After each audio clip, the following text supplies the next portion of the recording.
Hello, today I have a video that's quite different for my channel. So I got the idea for this video on a comment that someone left on my 50 questions I've never been asked tag.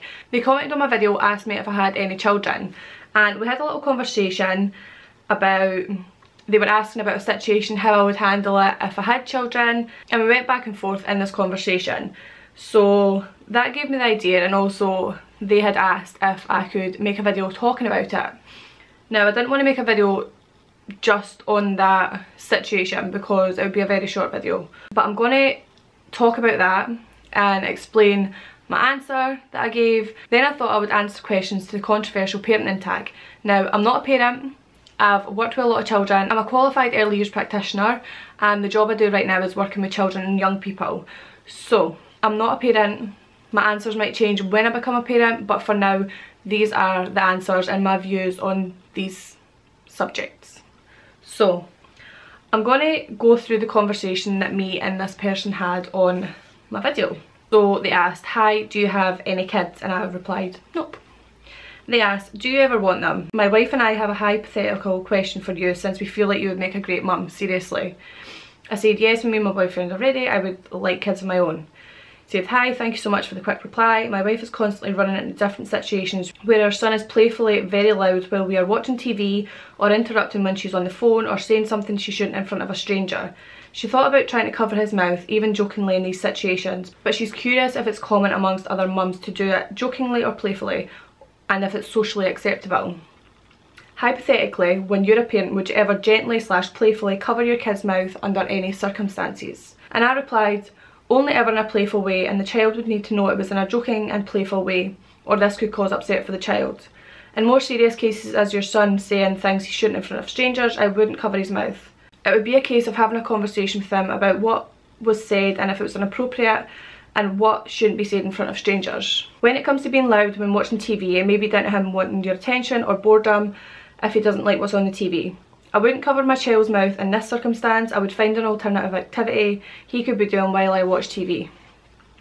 I think covering children's mouths is okay if the child knows it's a playful thing, but if it's through frustration, I think there are other ways to deal with it. I hope I've answered this okay and haven't came across judgy. Everyone has their own style of parenting and find things acceptable that other parents won't. And that's kind of what everyone's got to remember. Every parent is different and everyone does different things and disciplines different ways, and it's all down to that parent.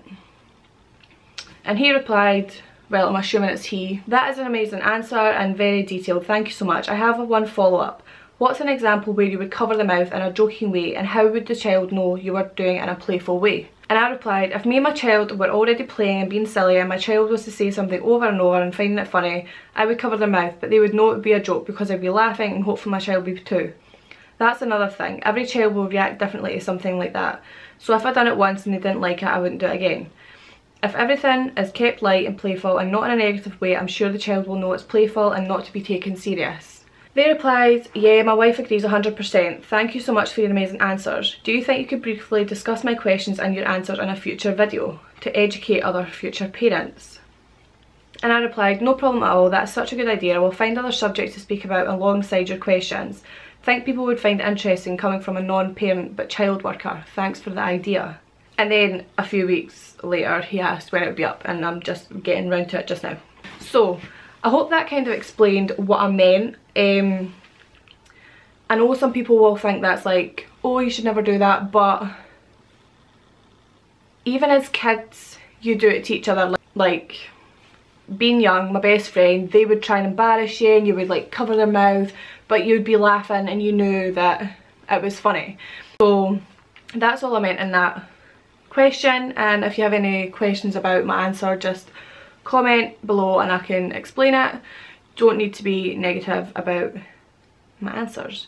And again, I'm not a parent, but I think in the circumstance I'm talking about, with it being such a light topic, I don't think there's an issue with covering your child's mouth in that way, but if it's negative, through frustration, you're angry, then it's obviously a no-no. Nothing should be done out of anger, especially to your children.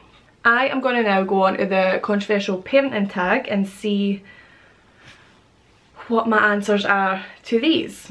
So question 1, pro-life or pro-choice.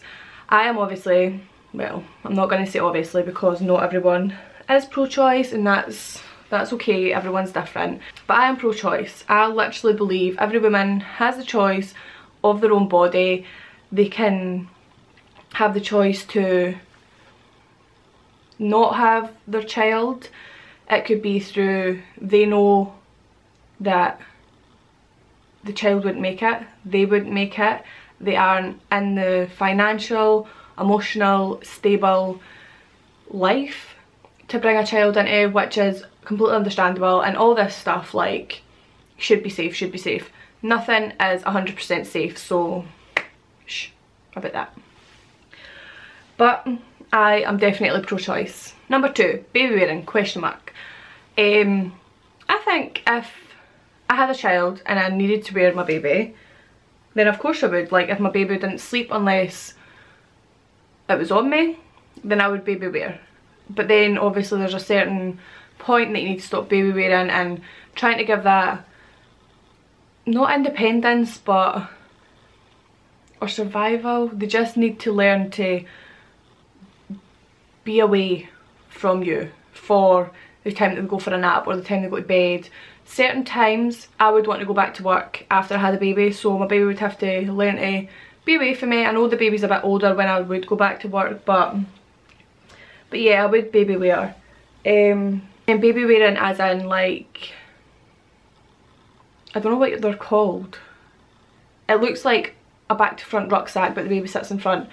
Yeah, I like the idea of that. The only thing that ever freaks me out about those is I always imagine, like, it's really weird, but I always imagine, what if they fell?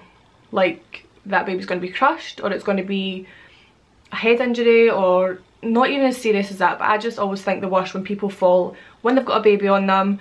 Baby on the back is not as bad, but then I think somebody can steal that baby. But I've never had one of those things on, so I don't know how secure the baby is in there, if people can just lift the babies out. I don't know. But for, like, the home, I would baby wear. Or I like the things, it's literally just like a piece of fabric that straps round, you tie it, and they're really close here. I would wear something like that. I really like those. But again, I'm not a parent. Might change when I am a parent. But question 3, circumcision. No, not for me. I always just used to think that circumcision was for religious purposes, but obviously there can be medical purposes. Obviously if my child needed it through something medical, of course I would do it. You would do anything for your child through a medical circumstance, but if it was my choice, it would be a no. Like, it makes me quiver hearing that word and the thought of my young child, my young baby, having to go through that procedure. It's a no from me. It's a no from me. But then it's maybe because I'm not educated as much in it. If it was up to me and it was my choice for my baby, no. Circumcision is a no. Question 4, adoption, question mark. Absolutely. I love the idea of adoption. If I wasn't able to have my own children, I would definitely adopt, and even if I can, I would still like the idea of adopting. I think it just gives any child that hasn't had the best start to life a great ending. Like, they get a family that really wants them. In most cases, I know there's all the horror stories, adoption going wrong, all that kind of stuff. That's always there.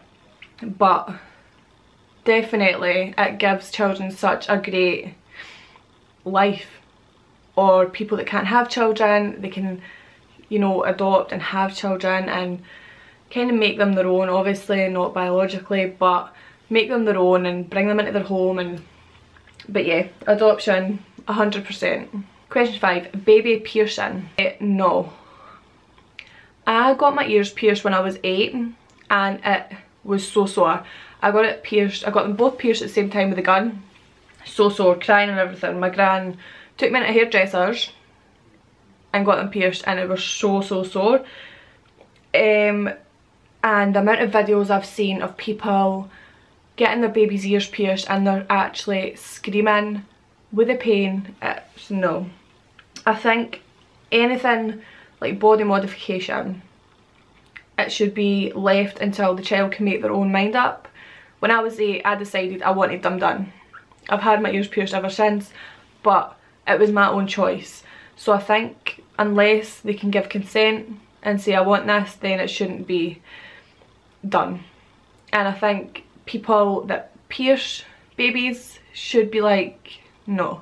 Especially when they're babies, not even like one, they're babies, fresh out of the womb, and they're getting pierced. It's just not right. Like, their ears aren't even fully developed when these people are getting them pierced. But no judgment, if you want to get your baby pierced, then that's up to yourself. But personally, I wouldn't ever get my baby's ears pierced or anything pierced.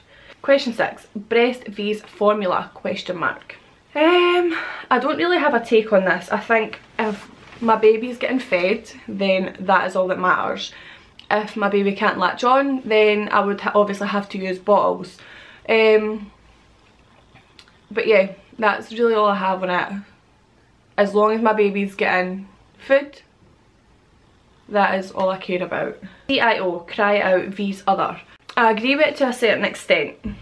Like, I know someone who's recently had a baby, and anytime her baby makes a noise, cries, anything, she's picking it up and it's stopping because it's getting picked up, it's getting the attention. But I think to a certain extent you should let your baby cry out, unless, you know, you can tell different types of cries. When I worked in nurseries, I could tell different types of cries. You know, if it's a tantrum cry, a pain cry, a hungry cry, needing change cry, any kind of cry. So you would judge, and every mother has a mother instinct. They know when they can leave their child to cry out, or they're crying because they're tired, like, you know. So I think to a certain extent, cry out, but then obviously you're judging. So if you know that's not a normal cry, there's something wrong, go and pick your baby up, go and see what's wrong, sort it out. And then obviously if you do leave it to cry out, they're not settling, go and check. But yeah, to a certain extent, you just need to judge the cry, how long they're crying for, you know, is the room too hot, is the room too cold, is it too bright, hungry, needing fed, needing burped, all of that. 8, smacking, question mark. I think this is the most kind of taboo subject for parents, because when I was growing up, a smack on the bum, smack on the hand, anything like that was acceptable, because it was a little form of discipline. And I know times have changed, laws have changed, that obviously you're literally not supposed to even do that, which I get, because obviously there's parents that abuse their children, take it too far. But I still think like a tap in the hand, a tap in the bum is fine. But then you need to know if you're disciplining them for the right thing, and if you've got other means of disciplining that would work for what they've done. I'm still a bit on the fence with it. I don't know what I would do personally, but I know I'll probably get a lot of hate for this, but it never did me any harm. And I'll get comments because I've read it, because I've read lots about this, and people have wrote, oh, it never done me any harm, and then people are like, well, yes it did, psychologically, blah blah blah, when really, did it do us any harm? I don't think it done me any harm. Number 9, co-sleeping. I would try and steer away from it, because I wouldn't want my child being too comfortable in my bed. Then getting out of that habit would be a bit difficult to break. So I would obviously try, and hopefully my child can sleep on their own. I think obviously for the first however long you have your baby in your room with you in a cot, but when they're getting to like 2 and 3, like the odd time, like I would crawl in with my mum if I had a nightmare or things like that, but generally I would sleep in my own bed.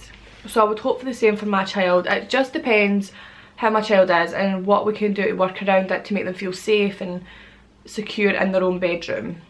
But yeah, hopefully my child or children are good sleepers, so they can sleep in their own bedroom and don't have to sleep in with me. 10, Home vs public vs private schooling. As long as my child is getting an education that they need, I am happy with any. Obviously public would be my first choice. I would want to go back to work when I had children. Like, I went to public school obviously and I'm alright. I've got a good education. So I think obviously public school, they're getting experiences of life, they're getting to meet these new people. So I wouldn't really want to homeschool them because I would feel like I was secluding them from all these experiences growing up. Like, I remember some of the best times were like primary school. Like, you look back and it was absolute amazing. It was a breeze, but I would want my child to have similar experiences. I know schools have changed so much. I walked into a school not that long ago and it looked like a hospital. Like, it was all neutral colours and everything like that. It just didn't feel like an old school like that I went to. But definitely, and I know people pull their children out of school for bullying and stuff. Obviously I would cross that bridge when I come to it, but I would speak to my child about bullying, obviously go to the school, speak to my child about how they can deal with it, and if nothing got resolved, obviously I would step in. I would even go and speak to their parents. But hopefully it got resolved and I wouldn't have to result in my child being homeschooled. But if it did come to that, I would have to become my child's teacher. Private schooling I don't think I would ever do. A lot of private schools around here you have to send your child away and I am not okay with that. I wouldn't want my child being away for a long period of time without me. Like, I carried it for 9 months, I don't want it to be away for years. So, public or homeschooling if it ever came to that situation. 11. Vaccinations. This is another taboo question, but yes, we are so lucky to have the NHS still. After that election, I'm not sure what's going to happen, but we're lucky to have the NHS and we get vaccinations for free. So why would you not take them? Like, you are stopping so many risks. I know there's a debate, people believe that it gives autism and everything like that, but are children with autism really that bad? I work with children with autism and I couldn't wish to work with anyone else. They are amazing. So if that's the worst that's going to happen by giving your child a vaccination, really? That's what I have to say about that. 12. Medicating children. Of course, yes, if they need medication. Never over medicate. That is just when it becomes dangerous. I believe that most parents that over medicate their children have got moonshine by proxy, and I think I'm saying that right. I've came in contact with a lot of parents like this. But medicating my child, of course, if they need medication, we get medication again free from the NHS, which is great. Well, we get prescriptions for free. Over the counter obviously we have to pay for, but definitely medicate your child if your child needs it. Don't try and self-medicate because you don't know what's actually wrong with your child. Us, we can kind of self-medicate in a different way. Like, if I've got a sore head, I'll try not to take paracetamol, I'll drink, I'll eat, I'll go and sleep, and then hopefully it's away, and if not, then I will take paracetamol. But we can't be the judge of that for our child. We only know our bodies, we don't know our child's bodies, how they're feeling, what pain level they've got. So medicating my children is a definite yes, if and when they need it. And 13, cloth vs disposable nappies. I've never really thought about this one actually. I know we're meant to be saving the environment and saving the planet and all of that, but I still think I would use disposable just for the fact of cleanliness and probably convenience as well, because when you change that nappy, you throw it in the bin and that's it away. Got cloth nappies, say I wasn't going to do a wash that day, so I have shitty nappies lying. No, I would just rather get it off, get it done and put it in the bin, not having these nappies lying about. That is all I have to say on that one really. That's something I haven't really thought about. Cloth nappies look nicer, but I think for convenience and cleanliness, for myself, my personal opinion, I would use disposable nappies. So yeah. So that is all the questions or discussion points in this tag video. I hope I haven't caused offence, been judgy, but these are my own opinions for when I do have my own children. Everything can change. I'm not a parent yet. That's why I thought this would be quite a fun video to do, because it's given my take as a non-parent. So all my opinions could change, my answers could change. So yeah, I do hope you enjoyed this video, and I will see you in my next one.